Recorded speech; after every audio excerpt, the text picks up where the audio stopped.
அப்புறம் நம்மளை வந்து போட்டு தாக்கிறதுக்கு உருவான படம் தான் அந்த தக் லைஃப். முடியல. அதாவது ஏற்கனவே இந்தியன் 2 பார்த்து எல்லாரும் வந்து பயங்கரமான டேஞ்சரான ஒரு சிச்சுவேஷன்ல ரசிகர்கள்லாம் இருக்கும்போது, ஏன்னா கங்குவா, இந்தியன் 2 இந்த படங்களை முறியடிக்க இனிமே யாராலையும் முடியாது அப்படின்னு நினைச்சிட்டு இருந்தப்ப, என்னோட சாதனையை நான் தான் முறியடிப்பேன் அப்படின்ட்டு கமலஹாசன் வந்து பாத்தீங்கன்னா தக் லைஃப் அப்படிங்கிற படத்து மூலமா அந்த சாதனையும் முறியடிச்சிருக்காங்க. இது வந்து கமலஹாசன் தான் இதுக்கு பொறுப்பு அப்படின்னு சொல்ல முடியாது.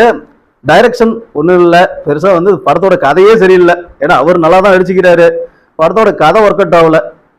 அதனால வந்து கிரிஞ்சு படமா போச்சு. இத்தனைக்கும் பாத்தீங்கன்னா பொறுமையே சோதிச்சிருச்சு. வரவங்க எல்லாம் ஒரு பைத்தியம் பிடிச்சா என்ன சொல்றதுன்னு தெரியாது. இல்ல படம் எப்படி இருக்குதுன்னு கேட்டா எப்படி சொல்றதுன்னு தெரியலன்னு போடுறாங்க. ஆனா நல்லாவே இல்லை, அதை எப்படி சொல்றதுன்னு தெரியல. ஏன்னா வந்து சில படங்கள் பார்ப்போம், நம்மளுக்கு பிடிக்காது, பிடிக்கலன்னு சொல்லிட்டு போவோம். அப்படி கூட இந்த படத்தை என்னால சொல்ல முடியல, எப்படி சொல்றதுன்னு தெரியல. பிடிக்கல அப்படிங்கிறதையே நான் வேற மாதிரி சொல்லணும்னு தோணுது, அது எப்படி சொல்றதுன்னு தெரியல அப்படின்னு சொல்லி புலம்பிட்டு